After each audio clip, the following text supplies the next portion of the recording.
Magandang hapon po sa bawat isa. Sa pong pinagpalang hapon po sa ating lahat na tayo po ay mag-umpisa po ng gawain ng Diyos dito po sa Rema Hills. Tayo po muna ay manalangin. Aming Ama, sa pangalan ni Jesus, itago niyo po ako sa iyong likuran, Panginoon, at ikaw ang makita, ikaw ang parangalan. Lord, sa bawat makikinig ng salita mo sa araw na ito, God, i-bless mo po kami, O God, at magrema ito sa amin, O Diyos. Mangusap ka po sa amin, Panginoon. Sa pangalan ni Jesus, Amen. Praise God po. Ang topic po natin ngayon, ang series po ay What kind of soil are you? Ulitin ko po. What kind of soil are you? Ang sa akin po, ang natapat po na topic ay Thorns, Crowded Hearts. Or sa Tagalog, alam po natin yung talinhaga ng mga hasik. Amen? Thorns, Crowded Hearts. Ito yung klase ng puso na, kumbaga sa kwento, ito po yung naihasik sa dawagan. Or yung madaming damo, maraming mga matitinik na damo. Amen po. Dito po sa Matthew chapter 13 verse 22, sabi niya po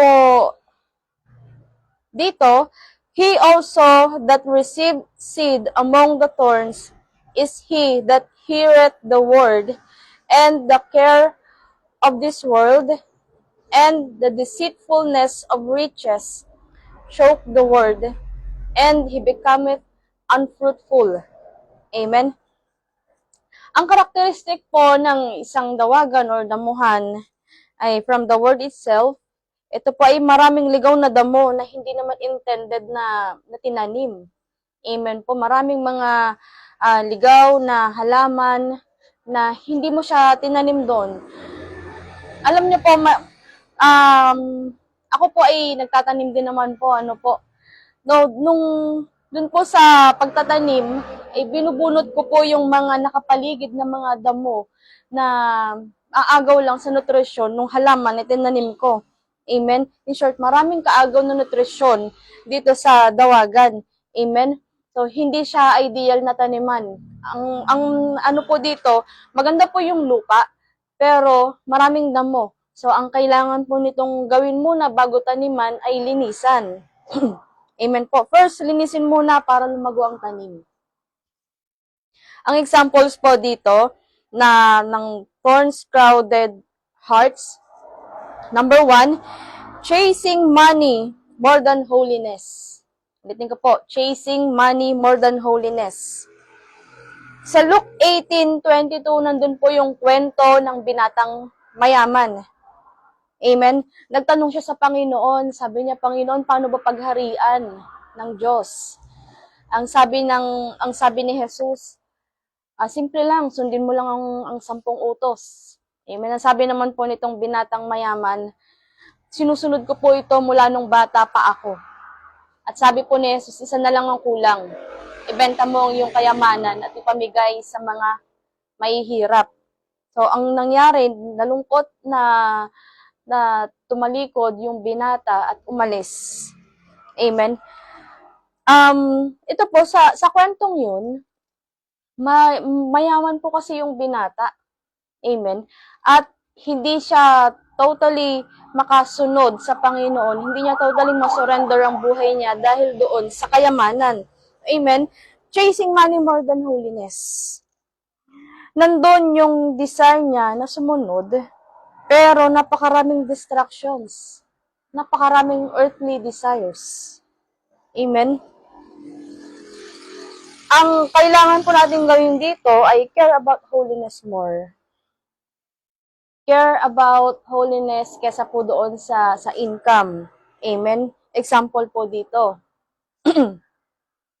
Kung meron kang trabaho or negosyo na hindi nakaka-glorify sa Diyos, much better po na linisin po muna natin ito. Amen? Kung hindi po solusyon yung halimbawa po pagtaya sa loto para magkaroon ng pera or sugal. Amen po. I-care po natin yung holiness more than riches. Amen po. Kung nagbebenta po tayo, halimbawa nagkaroon tayo ng tindahan, at kung hindi natin hahayaan na magbenta tayo ng alak, sigarilyo, amen po. Hindi natin pwedeng sabihin na hindi naman po kami nagsisigarilyo, hindi naman kami nag-aalak. Magbebenta lang kami. Pero ayun po binabawal po sa atin tapos ibebenta po natin sa iba. Ito po ay parang tayo na rin nagtutulak sa kanila sa kasalanan. Amen po. May mga times na yung trabaho po natin ay hindi na siya beneficial sa spiritual po natin. Amen po. So doon sa kung halimbawa doon sa trabaho ay mas nahatak ka sa kamunduhan, it's either po na itanong niyo po sa Panginoon kung ito po ang kalooban ng Diyos. Amen. Kailangan po kasi nating i-prioritize yung holiness kesa po dito sa kikitain po natin. Amen po. Alam niyo po, meron po example sa Bible na itong babaeng ito ay dati siyang may thorns crowded heart. Amen. Sino po itong babaeng to? Ito po yung babaeng nagbasag ng sisidlan ng pabango sa paanan ni Jesus. May nabasa akong post na kaya pala niya binasag kasi hindi naman siguro gagawa ang company ng sisidlan ng pabango na walang takip. Amen. Hindi naman siguro pwedeng ganun na lalo't ganun kamahal na pabango. Alam naman siguro ng mga company ng pabango na hindi mo lang siya gagamitin once. Amen.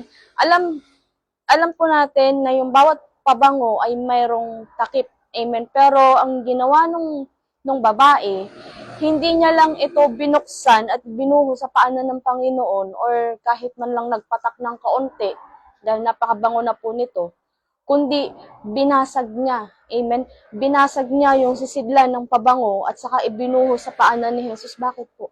Kasi marahil itong pabango na ginamit niya, ito yung ginagamit niya doon sa unholy na trabaho niya. Amen. Dahil alam niya na yung trabaho niya ang makakapagpalayo sa kanya, yung trabaho niya, yung nature ng trabaho niya ang nagiging damo sa kanya. Kaya ang ginawa niya po ay totaling tinalikuran niya po ito. Binasag niya yung sisidlan ng pabango para hindi na siya makabalik dito, para wala na siyang gamitin. Amen. So, ang ganda po ng kwentong yon kasi it takes courage, faith, para gawin po ang bagay na yun. Natalikuran yung pinagkakakitaan niya para lang makasunod sa Panginoon. Dahil gusto niyang makuha yung kabanalan. Amen po. At yung kapatawaran ng Panginoon. Ayan, number 2, success becomes the priority over obedience. Ulitin ko po, number 2.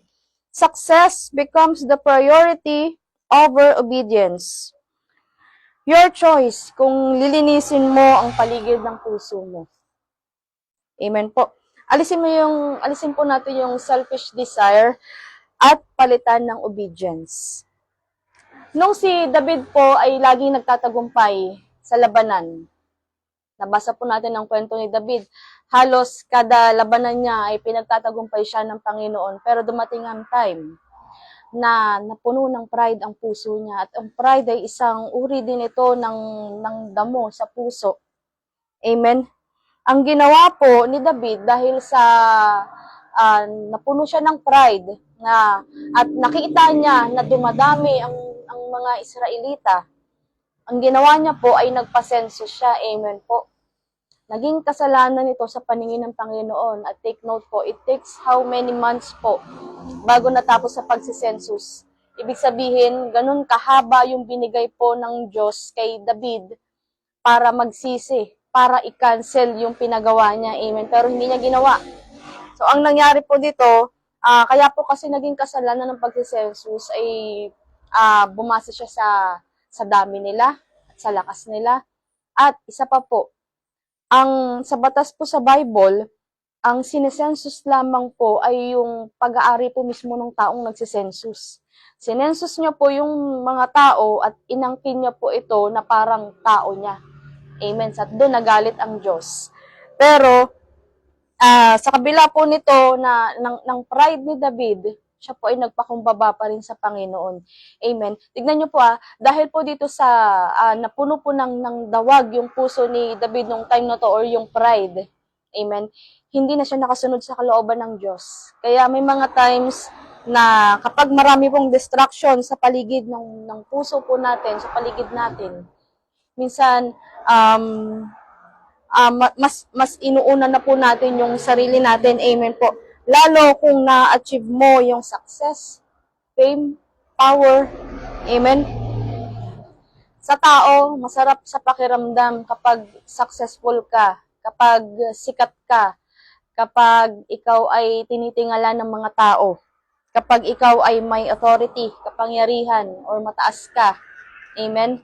Ito yung hinahangad ng karamihan. Pero sa paningin ng Diyos, wala yan. Amen.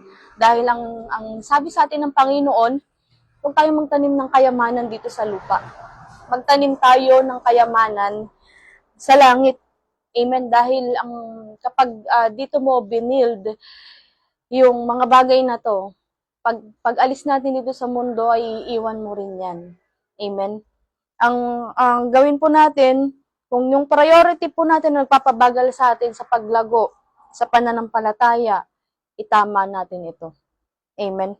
Ano po ang balance at yung totoong priority? God first. Amen.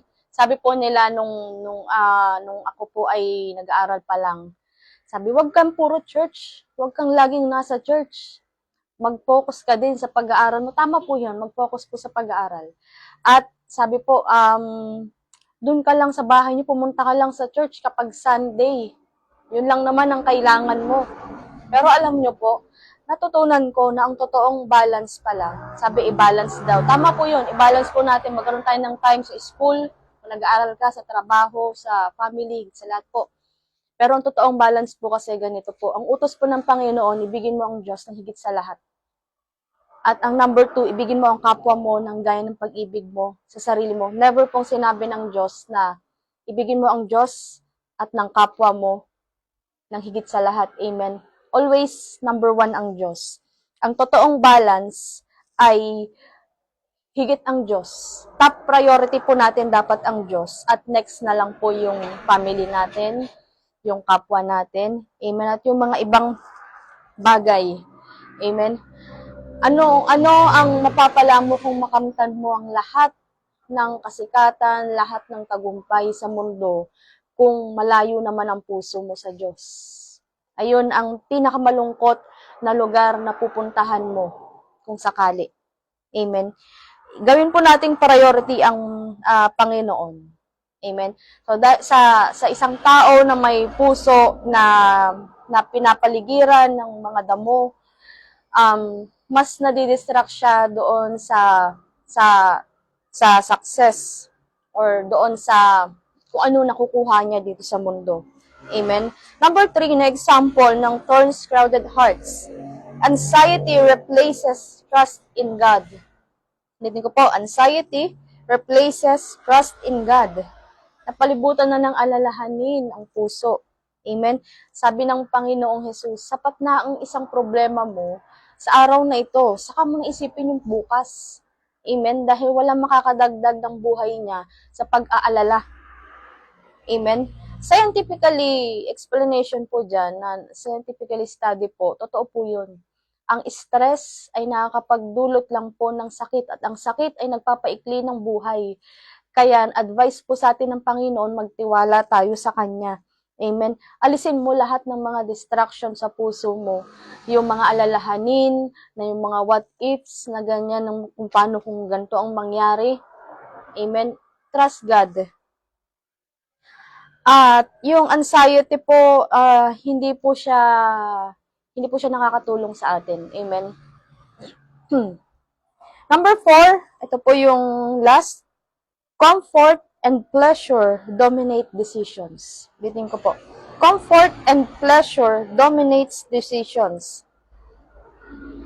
Ito po yung nakakalungkot. Kung saan convenient, doon ka. Kung saan masaya, doon ka. Ang isang klase po ng puso na napupuno ng dawag or ng damo, ay ayaw niya doon sa, gusto niya lang doon sa convenient. Gusto niya doon lang sa masaya. Kapag umulan lang ng konti, hindi ka na magsisimba. Kapag tumindi ang araw, hindi ka na magsisimba. Kapag sinita ka lang, ayaw mo na. Hindi ka lang napansin ni pastor, magtatampo na. Kung saan masaya, doon ka. Pag di na masaya, lilipat na ng church. Or kapag sa mga workers, pag hindi na masaya, ayoko na, uwi na ako. Amen? Dito po, ang comfort and pleasure, kapag nag-dominate po ito sa puso natin, i-check po natin, kailangan po natin din siyang isurrender dahil hindi po tayo lalago. Alam niyo po, nakita ko yung halaman na tumubo sa mga damuhan, kumpara mo po doon sa malinis na lupa. Doon po talaga sa soil na tinataniman. Maiko-compare ko po yan eh. Mas matataba at mas mabunga yung naitanim doon sa malinis na lupa. Yung sa ideal talagang yung soil, yung loam soil. Kumpara mo doon sa halaman na tumubo sa maraming damo. Mapayat, walang bunga, minsan may yung damo niya maliit lang, yung dahon niya ay maliit lang, at minsan matagal, sobrang tagal mamunga. At minsan kung mamunga man siya, napakaliit, halos hindi mo po mapakinabangan. Amen po. Si Jesus sinubok din naman po ng distractions. Nung nag-fasting po siya sa disyerto ng 40 days and 40 nights. Amen. So, dun sa nung nag-fasting si Jesus, may kung ano yung sumubok sa kanya, yun din ang sumusubok po sa atin, pero na-overcome niya po ito. Amen po. Si Jesus, nung sinabi sa kanya na gawin mo ang tinapay ang mga batong ito, susubukin din tayo ng distraction sa buhay po natin. Na paano yung kakainin ko, paano yung pangangailangan namin. Amen. Ito po, si Jesus din po ay sinubok din doon sa security. Amen. Kasi nung sinabi ng Diablo, tumalon ka nga. Diba sabi, aalalayan ka ng mga anghel para hindi masugatan ng iyong mga paa sa batong matalas. Amen. At ito rin, sinubok din siya doon sa authority o sa power. Sabi niya, nakikita mong lahat ng yan, lumuhod ka lang sa akin, ibibigay ko sa iyo lahat yan. So, sinubok si Jesus ng mga distractions. Amen. Kung may mga distraction po sa puso natin, kaya po natin itong alisin. It's a matter of decision na lang po at faith. At i-surrender po natin ang mga ito sa Panginoon. Amen. Kapag sinabi pong thorns crowded hearts, itong mga taong ito with thorns crowded heart, mahal nila ang Diyos. Sumusunod sila, pero kapag convenient lang. Hindi nila priority ang Diyos. Susunod sila kapag may time. Susunod sila kapag okay sila, kapag masaya sila. Or susunod sila sa Panginoon kapag may available na ganito. Pero kapag busy sila, hindi na nila priority ang Panginoon. God is present but not first. Ayun po, nakakalungkot. God is present but not first. Kung sa tingin mo, ganito ang puso mo, tanggalin mo isa-isa ang dawag or damo or yung distractions sa buhay mo. Amen po. Ang Panginoon ay ang gusto niya maging matabang lupa tayo. Amen po. Huwag tayong magi-stay na puro distraction ng puso natin dahil hindi mag-grow yung salita ng Diyos sa atin. Kahit gaano kaganda ang remang maririnig natin, kung puro naman damo ang puso natin, baliwala po ito. Hindi ito mag-grow. Kaya huwag kang magtatanong kung bakit ilang taon ka na sa pagiging Kristiyano ay hindi ka pa rin nag-grow, kundi baka ito po ang dahilan. Amen po. So ito lamang po ang ma-share ko po sa inyo. Tayo po ay manalangin. Aming Ama, sa pangalan ni Jesus, Lord, sa oras na ito, God, tulungan mo kami, Panginoon. Kung may nakikita ka na distraction sa puso namin, kung may mas nauuna pa kaysa sa iyo, O God, tulungan nyo kami na alisin ito, Panginoon. Lord, ang kalooban mo mangyari sa buhay namin at sa mga nakikinig at makikinig pa, Panginoon, mangusap ka po, O Lord. At ikaw, O God, ang kumilos sa buhay po namin, O Diyos. Pagpalain mong bawat isa sa pangalan ni Jesus. Amen. Maraming salamat po sa bawat isa at God bless you po.